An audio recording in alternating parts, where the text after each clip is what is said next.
given the fact that in the United States of America, they've almost selected a self-proclaimed socialist as a presidential candidate, can you explain to me why the self-obsessed Parliamentary Labour Party can't accept a socialist as its leader?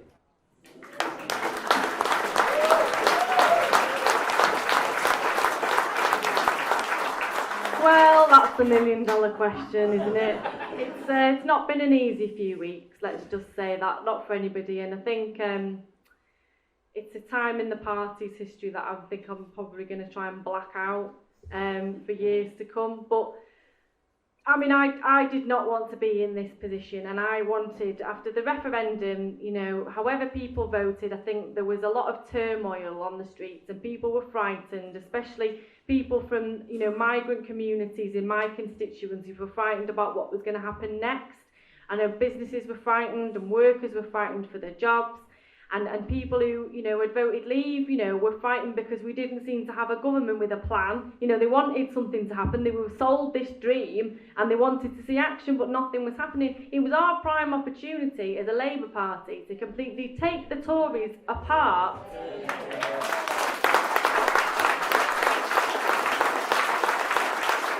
And also make sure that UKIP didn't take a foothold in our communities, because that was the time that we needed to be out there fighting, saying they're not the People's Party, we are.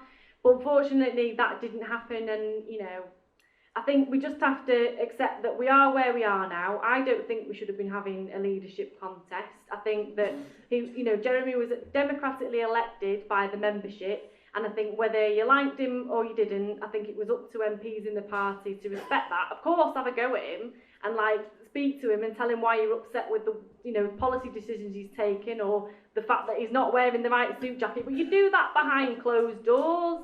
And the Labour Party, it's like any family. It's like I said at the thing on Saturday at the launch. It's, you know, it could be dysfunctional, but you don't argue in public. You do it behind closed doors, and as far as the rest of the world's concerned, you're united, and you put on that united front. And I hope to God that after we have gone through this election, whoever the leader is, and please God it's Jeremy, we will draw a line under it and MPs will rally round him. There will be people that won't, we know that, and they're going to have to make their decision about what they want to do. But I think the vast majority of MPs will realise that the membership wants them to rally round Jeremy, and we're not going to win a general election if we don't, quite frankly.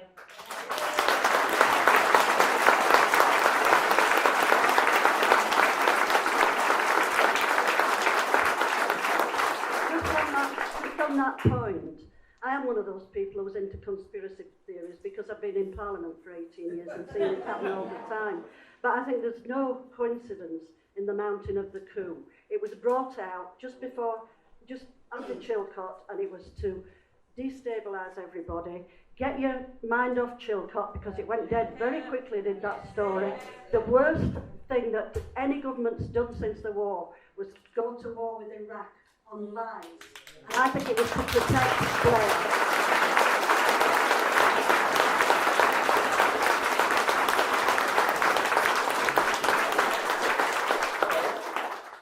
And Alice was a key rebel in that fight. You know, when they said Robin Cook could have written the Chilcot Report, well, Alice Mahon could have helped him. Yeah, I'm going to squat down here so my camera can see me. Right, just had a couple of points. I think going back to the wealth issue, that if you've got this massive, huge, enormous difference in wealth, you can't have democracy at all. So if we really believe in democracy, then what can we do about that? Maybe maximum wealth or something like that. But anyway, to my question, which was that also democratically, there was a million or more people marching against, that invasion of Iraq. And what did Blair do? He decided to go and attack because he's pals with George Bush. So anyway, I'd just like to ask, is there any plan to do something to censor or to impeach all those Labour MPs that voted for that war, that illegal war? Thank you.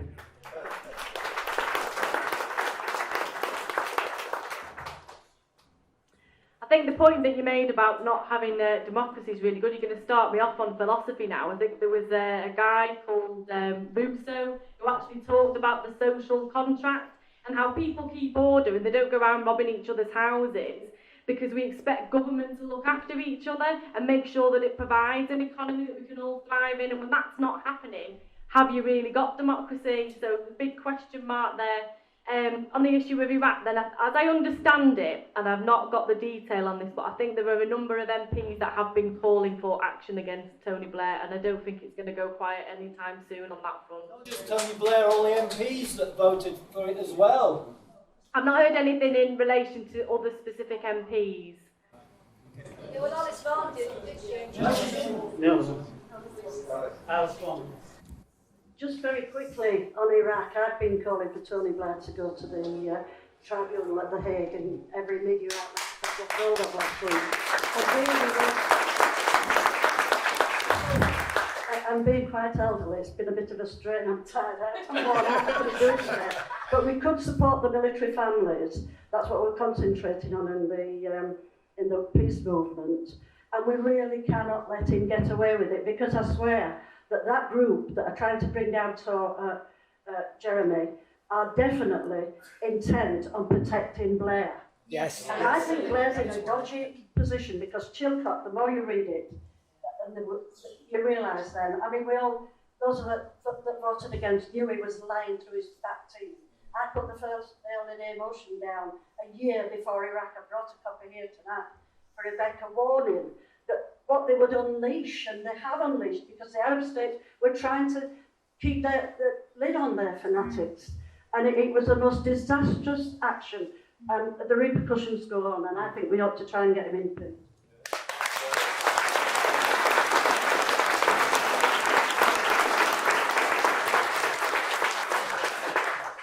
Oh yes, sorry, you did have your hand up before, go on. And then I'll come to you at the back. Education, given the stuff that's coming out about academies, Prime Minister who thinks that bringing back grammar schools will be a good idea, and students saddled with a huge debt. I realise that's a huge, huge subject, but any thoughts on it? No, I think it's absolutely disgraceful that students now are paying £9,000 a year. It's absolutely shocking, and there has been work going on. I actually live in London with the new Shadow Education Secretary, Angela Boehner, and she has been discussing the opportunity that future Labour governments would have in completely abolishing tuition fees and looking at different structures to make it fair, you know, whether it's through tax or things of that nature, but it's certainly not something that Jeremy's ever supported, the introduction of tuition fees, and certainly not them being at £9,000 a year.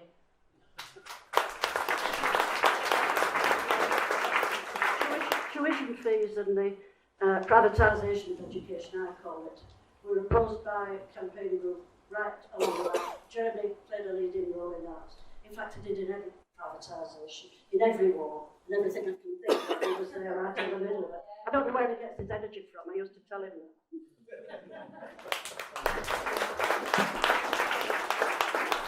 that. I'm going to exploit the chair and ask a question myself, right? Sarah Champion came back into the shadow cabinet the other day.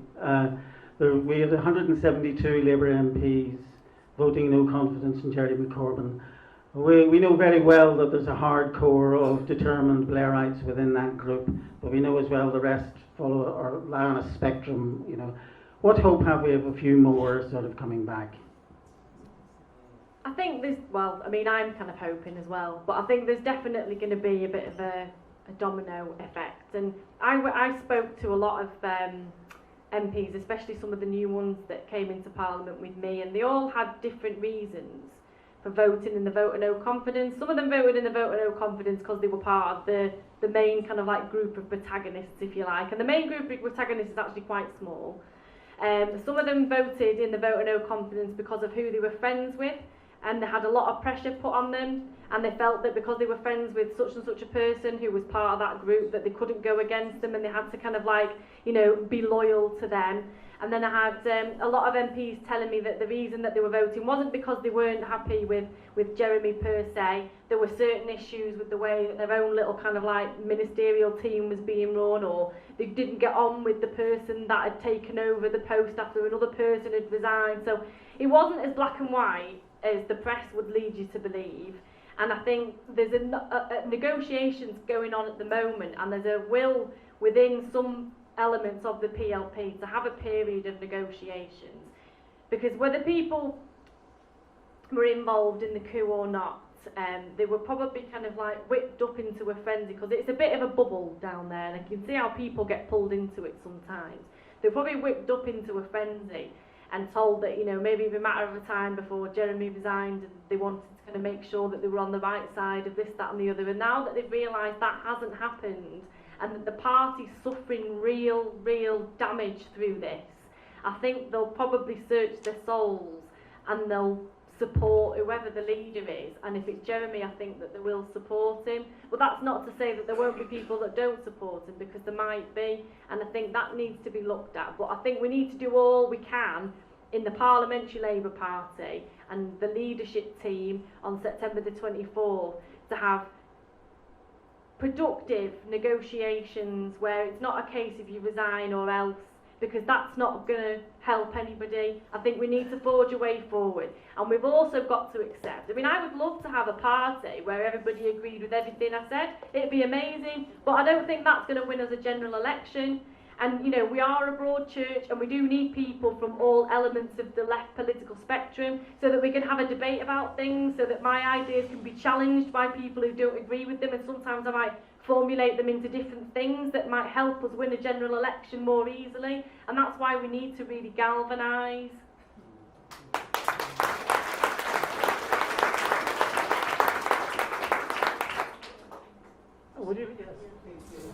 Yeah. I'm outside Parliament now, so I feel free to say what I think. I actually think there's been a very carefully choreographed coup here, and the nest of vipers from the Lords who went in on the night saying, I wouldn't miss this for the world, led by Manderson, I think bears me out. And I am deeply worried that Ollie Smith is a plant as well.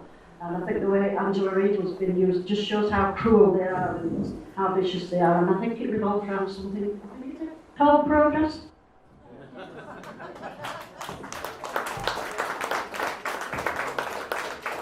Yes, Sue.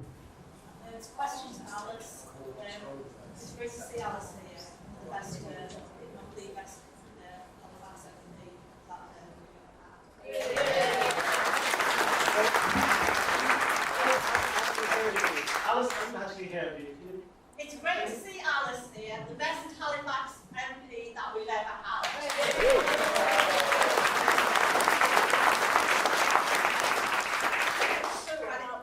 It's Sue, yes. Retired now. And it's great to see all these people here as well. All the posters around us, we are the Labour Party, and we're here to stay. Well, we're speaking to the converted, aren't we? What do you suggest that we do as the ex-former MP, or ex-former MPs in Halifax, who knows the patch like the back of their hand, to engage the people that don't come into meetings? That's my concern. That only read what we read in tabloid newspapers. How do we do that? Surely we've got to be thinking, as somebody said earlier on, of different ways of working. I'm not having evening meetings. There's lots of ideas out there, but how do you suggest we do it?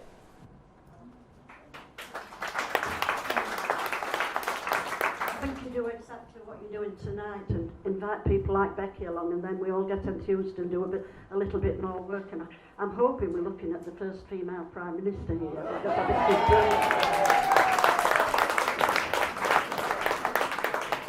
To say a little bit about the behaviour of some of them, because I've been deeply shocked. I'll admit now that I once insulted Neil Kinnock, but I did apologise to the GC and everybody else, and I've never done it since, and I shouldn't have done it then, but I was right actually.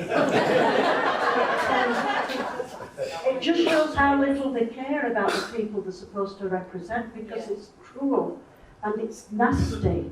and they sit there in silence doing the nails or jeering. And Ian Austin, in my view, when he made that disgraceful intervention, sitting down, but did it about when Jeremy was doing a very dignified response to Chilcot and talking about the number of deaths, and he said, sit down and you're a disgrace. Now, if that had been somebody on the left, he would have been out of the party. And I think we should be calling for him to be out now.